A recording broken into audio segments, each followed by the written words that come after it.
Dear friends, इस video में हम दूषी विष को कवर करने वाले हैं। आयुर्वेद में विष के 3 प्रकार बताए गए हैं: स्थावर विष, जंगम विष और कृत्रिम विष। इसके अलावा दूषी विष और गर विष का वर्णन मिलता है। आइए इस वीडियो में हम दूषी विष को कवर करते हैं। दूषी विष की व्याख्या इस तरह से दी हुई है: यथ स्थावर जंगम कृत्रिमम वा देहाद अशेषम यद अनिर्गतम तत्। जो स्थावर विष, जंगम विष या कृत्रिम विष है और विषाक्तता होने के बाद देह से पूरी तरह से बाहर नहीं निकलता है, चिकित्सा से वो कुछ ना कुछ अंश अगर बॉडी में रहता है, या फिर विषग्न औषधि भी हतम हुआ, विषग्न औषधि भी से हत रहता है, पूरी तरह से न्यूट्रलाइज नहीं होता है, या फिर जीर्ण हो चुका है, पुरान हो चुका है, दावाग निवाता तब से शोषित हो चुका है, या स्वभावतः उसके गुण कम है, वीर्य कम है, ऐसी कंडीशन में स्थावर विष, जंगम विष या कृत्रिम विष को ही दूषी विष कहा जाता है। तो इसमें 2 प्रकार की कंडीशन बताई गई है: एक्सटर्नल फैक्टर्स है और इंटरनल फैक्टर्स है।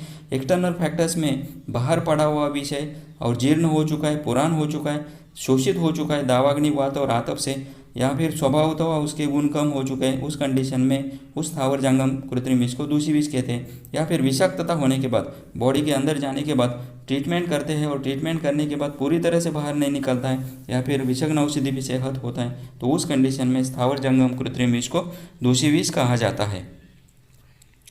उसका वर्षगणानुबंधित्व रहता है, वो सालों तक बॉडी में पड़ा रहता है। और ये कहते हुए न निपातयेत तत्, ये फेटल नहीं होता है। स्थावर जंगम और कृत्रिम विष ये सद्यो प्राणरक है, क्योंकि उसमें विष के 10 गुण युक्त होते हैं, लेकिन इसमें इसकी वीर्यता, पोटेंसी कम है और ये कप से आवृत है। इसके कारण न निपातयेत तत्, वो फेटल होता नहीं है, वो मारक होता नहीं है, और वर्षगणानुबंधी सालों तक बॉडी में पड़ा रहता है, अंदर रहता है। तो इसके कारण वीर्याल्प भावात और कफावृत, वीर्य कम होने के कारण और कप से आवृत होने के कारण ये वर्षगणानुबंधी ईयर्स तक बॉडी में रहता है। अब वो स्थावर विष, जंगम विष, कृत्रिम विष को दूषी विष ये संज्ञा क्यों दी है, तो इसकी निरुक्ति बताते हुए कहते हैं: दूषितम देश कालान्न दिवास्वप्नैरभिष्णशा यस्मात् दूषयते धातून तस्मात् दूषी विषम स्मृतम। तो जो पड़ा हुआ विष है, जब वो दूषित होगा, प्रकुपित होगा, ये प्रकुपित कब होगा? जब उसके फेवरेबल फैक्टर्स उसको मिलेंगे। जैसे देश है, अनुपदेश है, शीत अनिल दुर्दिन है, कोल्डनेस है, एक्सट्रीम कोल्डनेस है, अनिल ज़्यादा है, वात ज़्यादा है, दुर्दिन की कंडीशन है, क्लाउडी डे है, या फिर फेवरेबल अन्न और विहार, आहार और विहार लेते हैं, जैसे सूरा, तिल, कुलत आदि इसके उसको प्रकोपित करने वाले आहार है, प्रकोपित करने वाले विहार है, जैसे व्यवाय, अति व्यवाय, व्यायाम, क्रोध आदि फैक्टर्स है। दिवा स्वप्नैरभिष्णशा, ऐसा कोई पर्सन है जिसमें दूषी विष पड़ा हुआ है और वो कंटिन्यूस डे स्लीप लेता है, कंटिन्यूस दिन में सोने की आदत है, तो उसमें वो विष प्रकोपित होगा। उसी तरह से और 2 कारण बताए अष्टांग संग्रह में: प्रागवात, पूर्व दिशा का वात या आगे से आने वाला वात, और अजीर्ण, कंटिन्यूस अगर अजीर्ण रहेगा तो उस कंडीशन में जो पड़ा हुआ दूषी विष है, कफ से आवृत है, वो कुपित होगा, और कुपित होने के बाद वो बॉडी में धातुओं को दूषित करता है। धातुन दूषयते, धातुओं को दूषित करता है, और धातु दूषकत्व स्वभाव होने के कारण उस स्थावर जंगम कृत्रिम विष को दूषी विष कहा जाता है। पूर्व रूप इस तरह से: निद्रा, गुरुत्व, विजृंभण, विश्लेष, संधि विश्लेष, हर्ष, अंगमर्द, बॉडी पेन, अन्नमद। ये पूर्व रूप के बाद ये लक्षण उत्पन्न होते हैं। अन्नमद, खाना खाने के बाद मद जैसी स्थिति उत्पन्न होती है। अविपाक, पचन नहीं होना। अरोचक, खाने की इच्छा नहीं होना। मंडल, बॉडी के ऊपर राउंड सर्कुलर पैचेस डेवलप होना। कोठ, अर्टिकेरिया, शीतपित्त। मोह, चक्कर आ जाना, मोह या फेंटिंग। धातु क्षय, धातुओं का क्षय होना। पादशोप, करशोप, आस्यशोप, हाथ पैर के ऊपर सूजन आना, मुख के ऊपर सूजन आना। एडिमा, दकोदर, एसाइटिस, छर्दी, अतिसार, वैवर्ण्य, डिस्कलरेशन, मूर्छा, विषमज, और प्रवृद्धाम प्रबलम तुषाम, ये इंपॉर्टेंट सिम्टम है। तृषा है, तृष्णा है, लेकिन वो किस तरह से? प्रबलाम, बलवान है, शमन नहीं होती है, और प्रवृद्ध, धीरे धीरे वो बढ़ रही है। आप कुछ भी उसकी चिकित्सा कर रहे हो, शमित होती नहीं है। प्रवृद्धाम प्रबलम तृषाम, ये दूषी विष का लक्षण है, इसको नोट करके रखिए। उन्मादमन्यत, अब ये कौन सा पॉइजन लिया हुआ है? स्थावर विष है, कौन से स्थावर विष है, कौन से जंगम विष है, कौन से कृत्रिम विष से दूषी विष बना है, उसी तरह से कुछ अलग से लक्षण उत्पन्न हो सकते हैं। जैसे उन्मादमन्यत, कुछ पॉइजन्स में उन्माद डेवलप होगा, कुछ पॉइजन्स में आना उत्पन्न होगा, कुछ पॉइजन में शुक्र क्षय उत्पन्न होगा, loss of semen, sperm count कम होगा, कुछ पॉइजन के कारण गादगद्य, कन्फ्यूज्ड स्पीच, बोलने में दिक्कत होगी, और कुछ में स्किन मैनिफेस्टेशन होगा, स्किन डिसीजेस डेवलप होंगे। कुष्ठम, तांस्तान विकारांच बहुप्रकाराण, उसी तरह से अलग अलग विकार उत्पन्न हो सकते हैं। आचार्य चरक ने दूषी विष को बताते हुए दूषी विषम शोणित दुष्टियारो, शोणित दुष्टि बताइए, रक्त दुष्टि बताइए। तो दूषी विष में रक्त दुष्टि प्रधानतः होती है और रक्त दुष्टि होने के बाद आरू, किटिब और कोट ये लक्षण उत्पन्न होते हैं। आरू eczema in the head, psoriasis, urticaria, इस तरह के लक्षण दूषी विष में दिखाई देते हैं। सुश्रुत कल्पस्थान में और लक्षण बताते हुए लिखते हैं तेनार्दितो भिन्न पुरुष वर्ण, भिन्न पुरुष डायरिया, भिन्न वर्म, डिस्कलर्ड कॉम्प्लेशन, पूरा स्किन का कलर डार्क होगा, विगंध, पूरा बॉडी का स्मेल आने लगता है, वैरस्य मुख, bad taste in the mouth, पिपासा, मूर्छा, वमन, गदगद वाक, बोलने में दिक्कत होगी, कन्फ्यूज स्पीच, विषन्नता, लैसिट्यूड, दुष्योदर लिंग जुष्टा, दुष्योदर के लक्षण दिखाई देते हैं। और वही दूषी विष अगर आमाशयस्थ होता है तो आमाशयस्थ होने के बाद कफ और वात के व्याधि उत्पन्न करेगा, और पक्वाशय में होने के बाद अनिर और पित्त के व्याधि उत्पन्न होते हैं। उसके बाद में ध्वस्त शिरोरुहांगो, शिरोरुह और अंगरूह, बॉडी हेयर और स्काल्प हेयर, पूरे हेयर्स गिरना शुरू हो जाते हैं, falling of the body and scalp hair. तो ये पर्सन का, इस पेशेंट का एक स्वरूप इस तरह से बताया गया है, विलून पक्षस्तु यथा व्यंगा, जैसे बर्ड है, फीदरलेस बर्ड है, विंगलेस बर्ड है, तो उस जिस तरह से वो दिखाई देता है उसी तरह से वो पुरुष दिखाई देता है। तो ध्वस्त शिरोरुहांगो, विलून पक्षस्तु यथा विहंगा, ये इंपॉर्टेंट है, नोट करके रखिए, इसके ऊपर क्वेश्चन आ सकते हैं।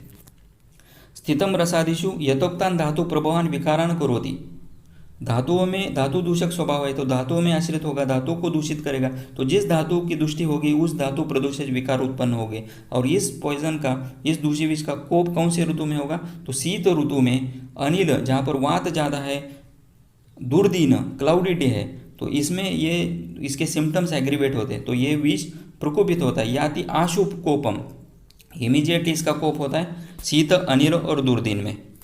साध्यता बताते हुए प्रोग्नोसिस बताते हैं कि कौन सा पेशेंट ठीक होगा, कौन सा पेशेंट ठीक नहीं होगा। सो आत्मवान है पेशेंट, जो भी डॉक्टर ने बताया वो फॉलो कर रहा है, पथ्य ले रहा है, अपत्य का सेवन नहीं कर रहा है, ऐसे कंडीशन में सद्यो साध्यम, दूषी विष इमीडिएटली साध्य होगा, ठीक हो जाए। लेकिन संवत्सरोत्थितम, 1 साल से पुराना हो चुका है तो ये ठीक करने में थोड़ा कष्ट साध्य है। और असाध्यम तो क्षीणस्य अहित सेविना, जो क्षीण हो चुका है, धातु क्षण हो चुके हैं और अहित सेवी है, पथ्य का पालन नहीं करे, अपत्य का पालन कंटिन्यूस कर रहे, तो उसमें ये असाध्य अवस्था प्राप्त होती है। चिकित्सा बताती है वो ये लिखते हैं दूषी विषार्थम सुस्विन्नम, स्वेदन करना है, ऊर्ध्वम चदच्च शोधितम, ऊर्ध्व शोधन, वमन करना है और विरेचन करना है, तो शोधन करना है स्वेदन देने के बाद में। और उसके बाद शमन चिकित्सा के लिए दूषी विषारी अगत का प्रयोग बताया गया है। यहाँ पर स्वेदन निषेध नहीं है, विषत्वेपि स्वेदो न निषेधते, विष है इसलिए स्वेदन निषेध होना चाहिए, लेकिन यहाँ पर नहीं है, क्योंकि अगर आपको वमन और विरेचन से उस दूषित विष को बाहर निकालना है तो ये शाखा से कोष्ठ में आना चाहिए, और जब तक वो कप से आवृत है वो शाखा से कोष्ठ में नहीं आता है, और वो आवरण हटाने के लिए वहाँ पर स्वेदन निषेध नहीं है। तो स्वेदन करना है कपस्य आवरकस्य उपशांतौ, आवरक कम करने के लिए, कप से आवृत है ये कम करने के लिए स्वेदन इंडिकेटेड बताया है। तो ये विषवेग भी उत्पन्न नहीं होते, वीर्याल्प है और कप से आवृत है, इसलिए स्वेदन यहाँ पर दे सकते हैं। दूषी विषारी अगत का नित्य पान करना है। और पंचकर्म, रक्तज्ञ स्थित है, अगर रक्तक है, रक्त स्थित दूषी विषय, तो पंचकर्म बताया गया है। वही चरक चिकित्सा में शिराकर्म पंचविधम टर्म बताई गई। शिरा कर्म पंचविधम का चक्रपाणी टीका में लिखते हैं पंचविध शिराकर्म या फिर शिरावेद प्लस पंचविध कर्म, तो पंचकर्म प्लस शिरावेद या फिर 5 प्रकार का शिरावेद करना चाहिए। अब विरेचन करना है तो विरेचन के लिए 2 योग बताए गए हैं, काश्यपोक्त विरेचन योग है, इसमें हरितकी, लवण, मागधी और मरीच ये इसके इंग्रेडिएंट्स हैं, ये याद करके रखिए, इसके ऊपर क्वेश्चन आ सकता है। और काश्यपोक्त विरेचन योग के साथ साथ में योषादि योग भी यूज कर सकते हैं जो अष्टांग संग्रह कल्पस्थान में दिया हुआ है। तो योग से त्रिजातक, अम्बोध, कृमिघ्न और आमलक, त्रिवृत ये इसके योषादि योग के इंग्रेडिएंट्स हैं। दूषी विषारी अगध में पिप्पली, ध्यामक, माउंसी, शाबर, सुवर्चिका, सूक्ष्मेला, तोय, कनक गरिक, स्वर्ण गरिक ये इसके इंग्रेडिएंट्स हैं। कुछ आचार्य ने कम ज़्यादा इंग्रेडिएंट्स बताए गए हैं, तो यहाँ पर धान्यक और मरीच योग रत्नाकर ने ऐड किया हुआ है। नत, कुष्ठ, यष्टि, चंदन अष्टांग संग्रह वाग्भट में बताया गया है। कुंकुम, अमृतवल्ली ये कल्याण कारक ने एडिशनल बताया गया है। तो ये इंग्रेडिएंट्स याद करके रखना है। दूषी विष का कौन से कंडीशन में देना है, तो दूषी विष को कम करता है, तो दूषी विषम अपहोति, तो दूषी विष में देना ही देना है। लेकिन इसके फलश्रुति बताते हुए लिखते हैं न च अन्यत्र भी वार्यते, दूसरे कंडीशन में इसका विरोध नहीं है, इसको एक्सक्लूड नहीं करना है, दूसरे कंडीशन में इसको दे सकते हैं। तो कौन सा अनुपान के साथ देना है? क्षौद्रयी अनुपान बताया गया है। पक्वाशय गतविष में ये माक्षी और दधि के साथ देना है, और पक्वाशय गतविष में देते हुए इसका मात्रा बताई गई है अक्ष प्रमाण, और दधि योग्य प्रमाण में लेना है पान योग्य, और उसमें अष्टमाशक मधु ऐड करके पक्वाशय गतविष में दूषी विषारी अगध को देते हैं। वही विषवेग चिकित्सा बताते हुए अगध बताया गया है। प्रथम विषवेगे तो वांतम सीतांबु सेचितम अगधम मधुसर्पिभ्याम पायेत समायुतम। सो अगधम मधुसर्पिभ्याम, तो अगध यहाँ पर